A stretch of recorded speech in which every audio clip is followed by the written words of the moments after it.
ဂုံတိတ်ခါကိုအသက်သက်တမိုးထားပြီးနေရအောင်မှာရင်ကောတိုက်ခိုက်ကြတဲ့ဆာမူတိုင်းတွေ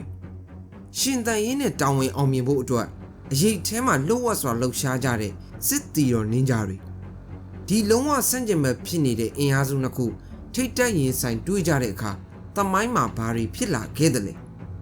ဲဒီနေ့ကျွန်တော်ပြောပြသွားမယ့်အကြောင်းအရာကတော့ရုပ်ရှင်တွေအနီမဲတွေတဲကလို့စစ်ကွင်းရင်ဇလန်တစ်ပုဒ်မဟုတ်ပါဘူးဂျပန်သမိုင်းမှာတကယ်ဖြစ်ပျက်ခဲ့တဲ့အကြမ်းတမ်းဆုံးသွေးထွက်တန်ယိုအများဆုံးဖြစ်ခဲ့တဲ့စန်ကိုကိုဂျီတိုင်းလို့ခေါ်တဲ့စစ်ပြည်တော်ခေရဲ့အခရာကျတဲ့အကြောင်းအရာတွေပဲဖြစ်ပါတယ်ဒီကာလာကြီးမှာဂျပန်တိုင်းနိုင်ငံလုံးကစစ်မီးတောက်တွေကြားမှာနှစ်ပေါင်း150နီးပါးလောင်ကျွမ်းခဲ့ရပါတယ်ဒီလိုဆိုးရွားလာတဲ့ခေကြီးထဲမှာဆာမူတိုင်းတွေနဲ့နင်းကြတွေဘလို့အားပြိုင်ခဲ့ကြသလဲရိုးရလက်နက်တွေဖြစ်တဲ့ဓာလှန်တွေနေရာမှာခိမီမီကြောင်တနက်တွေကစစ်ပွဲတွေကိုဘလို့အဆုံးဖြတ်ပေးခဲ့တယ်လဲပြီးတော့ရက်ဆက်ပြတ်သားလာတဲ့အိုဒါနိုဘူနာဂါလိုစစ်ဘီရင်ကြီးတွေ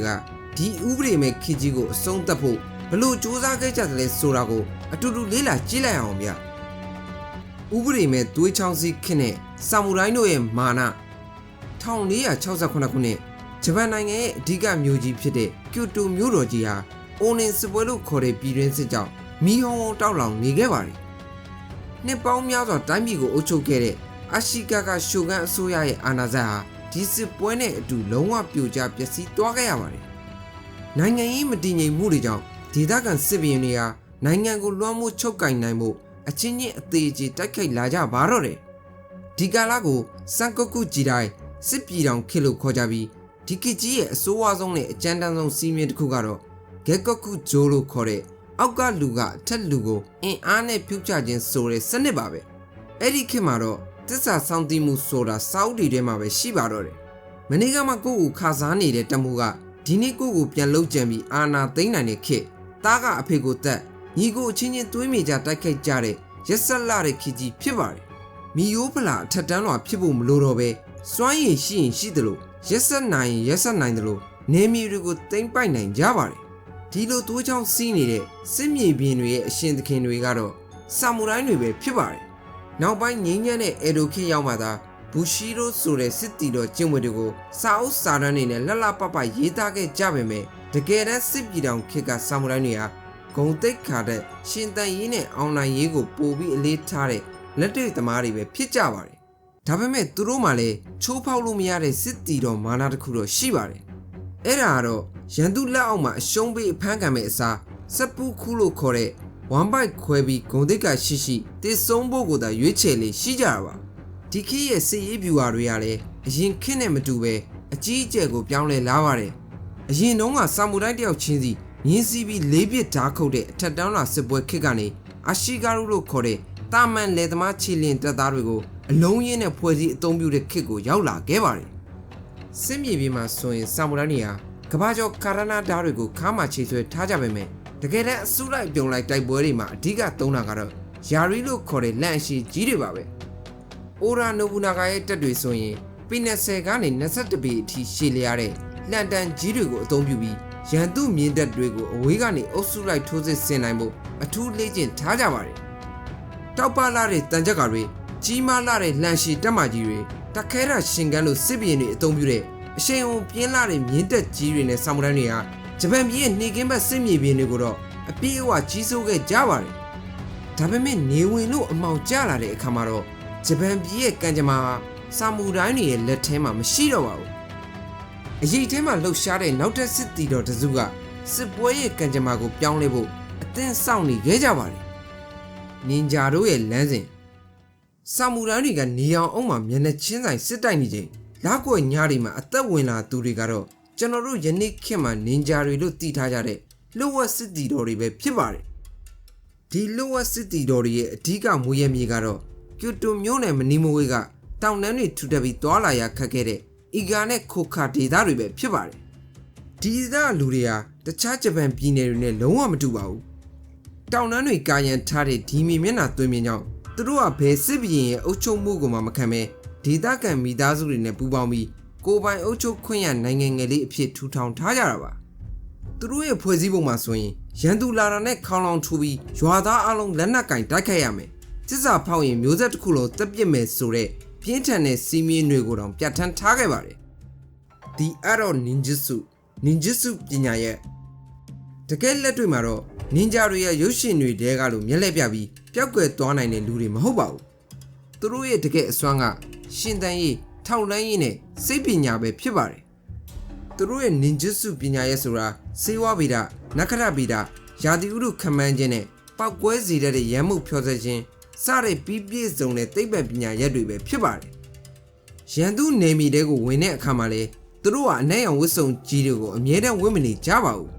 ရမာဘူရှီလို့ခေါ်တဲ့တာမော်ဖုံးကြီးတွေတာမန်ကုန်းတွေလယ်သမားတွေမျက်လက်ဆရာတွေအနေနဲ့ရုပ်ဖြတ်ပြီးသတင်းယူကြပါတယ်သူတို့ရဲ့လက်နက်တွေကလည်းနေ့စဉ်သုံးပစ္စည်းတွေကနေအသွင်ပြောင်းထားတာပါဆာမူရိုင်းစစ်တီတွေလိုတရှည်ကြီးတွေမသုံးပဲနေရာချင်းချင်းမှာသုံးဖို့နဲ့နိုင်ရန်တွေကိုတူးဖောက်ဖို့အဆင်ပြေတဲ့နင်ဂျာတိုလို့ခေါ်တဲ့ဓာတ်တိုတွေကိုအသုံးပြုကြပါတယ်ကျယ်ပုံစံရှူရိခံတွေအပြင်ရေကြီးတူးရမှာသုံးတဲ့ခုနိုင်တစ်မြောင်တွေထွက်ပြေးရန်သူ6ယောက်ကိုစူးဝင်စေမဲ့မက်ကီဘီရှီတန်ဆူးတွေကိုလည်းပါနတ်စွာအသုံးပြုကြပါတယ်ဒါအပြင်စစ်စင်ရေးကာလတွေမှာရင်ငတ်မှုစာလာမှုဒဏ်ကိုခံနိုင်မှုအတွက်အထူးဖော်ဆက်ထားတဲ့အပြည့်စေလုံးတွေကိုလည်းစောင့်ထားလေရှိပါတယ်နင်ဂျာတွေရဲ့ဒနာရီလာခေါင်းဆောင်တူဖြစ်တဲ့မမူဂျီစန်တာယူကနင်ဂျာတွေရဲ့တသနာကိုအခုလိုသတ်မှတ်ခဲ့ပါတယ်နင်ဂျူစုဆိုတာကိုကျိုးအတွက်ကိုဆန္ဒအတွက်သုံးရမယ့်ပညာမဟုတ်ဘူးတိုင်းပြည်အတွက်ကိုသခင်အတွက်ဒါမှမဟုတ်အသက်အန္တရာယ်ကြုံလာရတဲ့အချိန်မျိုးမှာနောက်ဆုံးရွေးချယ်စရာတစ်ခုအနေနဲ့မှသုံးရမယ့်ပညာဖြစ်တဲ့ဆိုပြီးပါနင်ဆိုတဲ့စလုံးရဲ့အထိပ္ပယ်ဟာတီးခန့်ခြင်းဇွဲရှိခြင်းနဲ့တိတ်ဆိတ်ခြင်းဖြစ်ပါတယ်ရန်သူရဲတပ်ကိုညဘက်လောက်ခိုးဝင်အဆောင်တွေကိုတိတ်ဆိတ်ရှင်းလင်းမီးရှို့ဖျက်ဆီးပြီးရန်သူတပ်တွေရုံရင်းဆန်ကပ်ဖြစ်နေချိန်မှာပဲအရေးတစ်ခုလိုပြန်လည်ပြောက်ကွယ်သွားတဲ့ဒီနင်ဂျာတွေကိုစစ်ဘီရင်တွေတိုင်းကကြောက်ရွံ့ခဲ့သလိုငွေပေးပြီးကျွေးစားတွေအဖြစ်လည်းအပြိုင်ဆိုင်ငှားရမ်းခဲ့ကြပါတယ်ဒါပေမဲ့ဂျပန်ပြည်ကိုတစုတစည်းတည်းဖြစ်အောင်လုပ်ချင်နေတဲ့ခေတ်သစ်စစ်ဘီရင်ကြီးအိုရာနိုဘူနာကအတွက်တော့ဥပဒေမဲ့အမိတ်မနာခံမဲ့တီးခြားရက်တည်နေတဲ့ဒီနင်ဂျာတွေဟာလုံးဝရှင်းလင်းပြစ်ကမဲ့မျက်စိစူးစရာရန်သူတော်တွေဖြစ်လာပါတော့တယ်နီးပညာနဲ့စစ်ဗျူဟာအသစ်1543ခုနှစ်မှာတော့တရုတ်သင်္ဘောတစ်စီးမှုန်တိုင်းမိပြီးဂျပန်တောင်ပိုင်းကတာနက်ကရှီမာကျွန်းကိုစိုက်ကပ်လာပါတယ်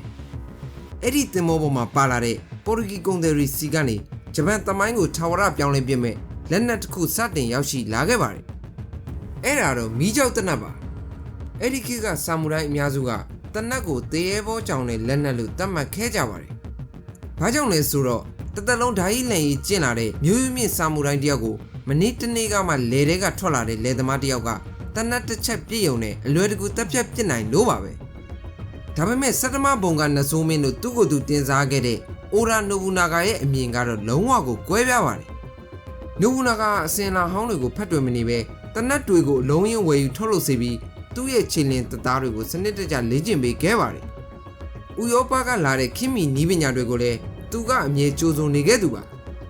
1585ခုနှစ်ရောက်တဲ့အခါမှာတော့ဒီတနတ်နီးပညာသစ်နဲ့ရိုးရဆာမူရိုင်းတွေရဲ့အကြီးမားဆုံးအားပြိုင်မှုကြီးဖြစ်တဲ့နာဂါရှီနိုတိုက်ပွဲကြီးစတင်ပါတော့တယ်တိုက်ပွဲရဲ့တစ်ဖက်မှာနိုဘူနာဂါနဲ့တိုကူကာဝါအီယေယာစုတို့ရဲ့တပ်ပေါင်းစုအင်အား 3800 ရှိပြီးတစ်ဖက်မှာတော့ဂျပန်မှာအပြင်းထန်ဆုံးအမြန်ဆန်ဆုံးလို့နာမည်ကြီးတဲ့တာကဲရာခဆူယောရီရဲ့ဆာမူရိုင်းမြင်းတပ်ကြီးဟာအင်အား1000ခွဲနဲ့ရှိနေပါတယ်နိုဘူနာဂါရန်သူမြင်းတပ်ရဲ့အားသာချက်ကိုကောင်းကောင်းသိပါတယ်ဒါကြောင့်ပဲသူကလွင်မြေမှာတစ်သားခံတဲ့တိုင်းတွေ၆တွေးတဲ့ကျုံးတွေနဲ့ရွှွညွန်တွေကိုအတန်းလိုက်ခိုင်ခိုင်မာမာတိဆောက်စေခဲ့ပါတယ်ပြီးတော့အဲ့ဒီခံတဲ့တိုင်းအနောက်ကနေတနက်ကင်တပ်သား1500ကနေ3000ကြားကိုနေရာချထားခဲ့ပါတယ်တက်ခဲရာရဲ့ဂုံယူဝင်ကြွားလာတဲ့မြင်းတပ်သားတွေဟာရွှွညွန်တွေကိုဖျက်ပြီးအားကုန်ပြေးလာချိန်မှာပဲနိုဘူနာဂါရဲ့တပ်တွေကအဆက်မပြတ်တနက်နဲ့ပြစ်ခတ်ပါတော့တယ်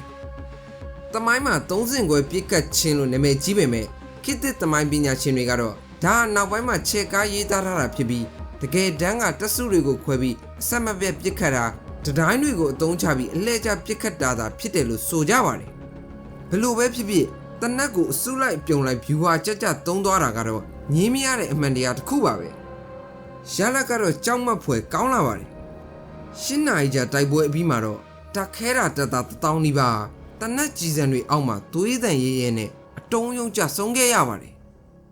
ဒီတိုက်ပွဲဟာတဦးချင်းစွမ်းဆောင်ရည်ကိုအားကိုးတဲ့ဆာမူရိုင်းခေတ်ကိုညီကုန်းချုပ်စေခဲ့ပြီးနီးပညာနဲ့အဖွဲ့အစည်းကိုအားကိုးတဲ့ခေတ်သစ်စစ်ရေးဗျူဟာကိုကဘာသိအောင်ကြီးညာလိုက်တာပဲဖြစ်ပါတယ်နင်ဂျာတို့ဤကြာဆုံးကံ တနတ်အင်အားကြီးမားတဲ့စစ်တပ်အင်အားနဲ့တနိုင်ငံလုံးကိုသိမ်းပိုက်ဖို့ကြိုးစားနေတဲ့နိုဘူနာဂါအတွက်တော့ဂျပန်ပြည်အလဲပိုင်းကမျက်စိစူးစရာနေရာလေးတစ်ခုကြံနေပါသေးတယ်။အဲ့ဒါတော့ဘသူကမှဂယူးမဆိုင်ပဲလွတ်လပ်စွာကိုယ်ပိုင်အုပ်ချုပ်နေတဲ့နင်ဂျာတို့ရဲ့မွေးရမြေအီဂါဒေသပါပဲ။ဒီလိုနဲ့ပဲအီဂါနင်ဂျာတွေနဲ့အိုဒါတက်တွေကြားကတမိုင်းဝင်တန်ရှော့အီဂါစစ်ပွဲကြီးစတင်ပါတော့တယ်။1589ခုနှစ်မှာနိုဘူနာဂါရဲ့သားအိုဒါနိုဘူကာဆွာသူ့ဘေစီကခွင့်ပြုချက်မရပဲအင်အား8000လောက်နဲ့အီဂါဒေသကိုလမ်းကြောင်းသုံးခုခွဲပြီးဝင်တိုက်ပါတယ်။ဒါပေမဲ့အီဂါနင်ဂျာတွေဟာတောင်ကုန်းတောင်တန်းမြေမျက်နှာသွင်းမြေကိုအကောင်းဆုံးအသုံးချပြီးပျောက်ကြားစနစ်နဲ့ပြန်လည်တုံ့ပြန်နိုင်ခဲ့ပါတယ်။နင်ဂျာတွေကတောင်ကြားလမ်းတွေမှာခြုံကိုတိုက်ခဲ့တာညဘက်စကန်တွေကိုဝင်ရောက်စီးနှင်းတာတွေလုံနိုင်ခဲ့တဲ့အတွက်နိုဘူကာဆွရဲ့တပ်တွေဟာသေအပြောက်များစွာနဲ့အချက်တကွဲဆုတ်ခွာခဲ့ရပါတယ်။ဒီကိစ္စကိုကြားသိလိုက်တဲ့အခါမှာတော့အိုဒါနိုဘူနာဂါဒေါသအထွတ်ထိပ်ရောက်သွားပြီးသူ့သားကိုအမွေဖြတ်ဖို့အထီတောင်ပြင်းပြင်းထန်ထန်ချင်းချောက်ခဲ့ပါတယ်။1581ခုနှစ်မှာတော့နိုဘူနာဂါအီဂါဒေသကိုမြေလှန်ဖို့ဆုံးဖြတ်လိုက်ပါတယ်။သူကိုယ်တိုင်ဦးဆောင်ပြီးအင်အား4000ကနေ5000ကျားရှိတဲ့အေယာမစစ်တပ်ကြီးနဲ့အီဂါဒေသကိုလမ်းကြောင်း6ခုခွဲပြီးအပြတ်အသတ်ဝင်ရောက်စီးနှင်ပါတော့တယ်။နမဲကျော်နင်ဂျာခေါင်းဆောင်မူမိုဂျီစန္ဒာယုဦးဆောင်တဲ့နင်ဂျာအင်အားအနှဲငယ်လောက်ဟာသူတို့ရဲ့အစွမ်းကုန်နည်းပညာတွေအစိတ်တွေထောင်ချောက်တွေကိုသုံးပြီးခါရှိဝါရာရဲတိုက်နဲ့ဟီဂျီယာမရဲတိုက်တွေကနေအသေးခံခုခံခဲ့ကြပါတယ်။ညဘက်တွေမှာလည်းတောင်ပေါ်တွေကနေမီးတုပ်တွေနဲ့ဆင်းလာပြီးရန်သူတပ်တွေကိုလှည့်စားတာလေတိုက်လိုမီးငိမ့်သွားချိန်အမောင်ထဲမှာစကဝတ်တွေသုံးပြီးအိုဒါတပ်တွေကိုအချင်းချင်းပြန်တက်မိအောင်လုပ်တာတွေစတဲ့အမခန်နီးပညာတွေကိုသုံးခဲ့ကြပါတယ်။ဒါပေမဲ့နိုဘူနာဂါရဲ့တပ်တွေကတောင်တွေကိုရှင်းနေတတော်တွေကိုမီးရှို့ပြီးရှေ့တိုးလာခဲ့ပါတယ်။အဲ့ဒီနောက်မှာတော့နေရာတိုင်းမှာတနတ်တွေတက်ဆင်ထားတဲ့အိုဒါတပ်တွေရဲ့အင်အားအမြောက်များရှေ့မှာနင်ဂျာတွေရဲ့လွတ်ဝက်ပညာရက်တွေကလည်းအဆုံးသတ်သွားခဲ့ရပါတယ်။ဒီလိုနဲ့အီဂါဒေသကြီးတစ်ခုလုံးမီးဟုံးတောက်ပြီးနင်ဂျာတို့ရဲ့ရွာတွေဖျားကျောင်းတွေအားလုံးပြာကျသွားခဲ့ရပါတယ်။နင်ဂျာထောင်ပေါင်းများစွာလည်းအသက်ခံခဲ့ရပြီးရှင်တန်ကြံရစ်တဲ့နင်ဂျာအနှဲငယ်ကလည်းတောင်တန်းတွေကနေတဆင့်အခြားဒေသတွေကိုထွက်ပြေးတိမ်းရှောင်ခဲ့ရပါတယ်။ဒါရာစုနှစ်ပေါင်းများစွာရပ်တည်ခဲ့တဲ့လွတ်လပ်တဲ့နင်ဂျာဒေသရဲ့ကြေကွဲပွဲညီကုန်းပဲဖြစ်ပါတယ်။တစ္ဆာဖောက်ခံရခြင်းလွတ်မြောက်ခြင်းနဲ့အေရိုခေရဲ့အမွေနဲ့နင်ဂျာတို့ရဲ့ဒေသကိုဖျက်ဆီးပြီးနောက်တစ်နှစ်1582ခုနှစ်မှာပဲတမိုင်းရဲ့အလှည့်ပြောင်းဟာမထင်မှတ်ပဲရောက်လာပြန်ပါတယ်။ဂျပန်ပြည်တစ်ခုလုံးကိုသိမ်းပိုက်ဖို့လက်တကမ်းအလိုမှာတင်အိုဒါနိုဘူနာဂါသူ့ရဲ့ယုံကြည်ရဆုံးတပ်မှုအာခဲဂျီမီဆူရီရဲ့တစ္ဆာဖောက်မှုကြောင့်ကျိုတိုမြို့ကဟွန်နိုဂျီဖျားကြောင်မှာရန်သူလက်ထက်အဖမ်းမခံပဲကိုတက်သေးပြီးဘဝနေကုန်ချုပ်ခဲ့ရပါတယ်။ဒီအချိန်မှာနိုဘူနာဂါရဲ့မဟာမိတ်ဖြစ်သူတူကူကာဝါအီယေယာစုဟာလည်းအိုဆာကာနာဂါဆာကိုင်းမြို့မှာရောက်နေပြီးအသက်အန္တရာယ်ကြုံလာရပါတယ်။ဒါပေမဲ့သူ့ကိုကယ်တင်ခဲ့တာကအခြားလူမဟုတ်ပါဘူး။အီဂါစစ်ပွဲကနေအသက်ရှင်လွတ်မြောက်လာတဲ့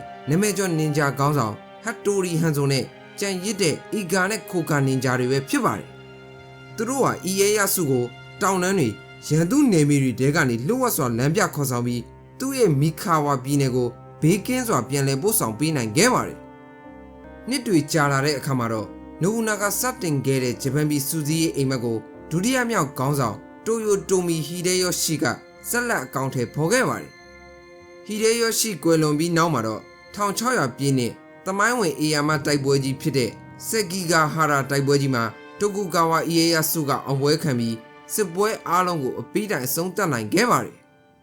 1603ခုနှစ်မှာတော့တိုကူကာဝါရှော့ကန်စစ်တေနာပရိချုပ်အဖြစ်ခံယူပြီးအေရိုခစ်ကိုတီထောင်ခဲ့ပါတယ်။အဲ့ဒီနောက်မှာတော့အီယေယာစုဟာသူ့ရဲ့အသက်တခင်ဂျေဇုရှင်တွေဖြစ်တဲ့အီဂါနင်ဂျာတွေကိုဂျေဇုဆက်တဲ့အနေနဲ့အေရိုခစ်ရဲတိုက်ကြီးရဲ့လုံခြုံရေးတပ်ဖွဲ့ဝင်တွေလှုပ်ဝက်ထောင်လှမ်းရေးတွေအဖြစ်တရားဝင်ခန့်အပ်ခဲ့ပါတယ်။အေရိုခစ်လို့ခေါ်တဲ့နှစ်ပေါင်း250ကျော်ကြာမဲ့ငင်းငယ်ရေးတကားပိတ်ဝါဒကာလာကြီးရောက်လာတဲ့အခါမှာတော့တိုက်ခိုက်เสียရန်သူမရှိတော့တဲ့ဆာမူရိုင်းတွေဟာစစ်မြေပြင်ကနေအစိုးရအရာရှိတွေဘဝကိုပြောင်းလဲသွားခဲ့ရသလိုနင်ဂျာတွေကလည်းတဖြည်းဖြည်းနဲ့အရေးထဲကနေပြောက်ကွယ်သွားပြီးယနေ့ခေတ်မှာပုံမြင်ဒဏ္ဍာရီတွေအဖြစ်တာကြံရစ်ခဲ့ပါတော့တယ်။ဆာမူရိုင်းတွေရဲ့ဖြောင့်မတ်တဲ့ဂုံတိတ်ခါလမ်းစဉ်လားနင်ဂျာတွေရဲ့ရှင်တန်ရင်းနဲ့တာဝန်ကိုဦးစားပေးတဲ့လှုပ်ဝက်လမ်းစဉ်လားမိတ်ဆွေတို့စွန်ရောဘယ်လမ်းစဉ်ကိုရွေးချယ်မလဲဆိုတာကိုကွန်မန့်မှာဝင်ရောက်ဆွေးနွေးသွားကြပါဦး။နောက်လာမယ့်ကဘာတဝမ်းကစိတ်ဝင်စားစရာသမိုင်းအကြောင်းအရာတွေအတွက်လည်းကျွန်တော်ရဲ့ channel ကို subscribe လုပ်ထားဖို့မမေ့ပါနဲ့ဗျ။ အားလုံးကိုကျေးဇူးထူးတင်ရှိပါတယ်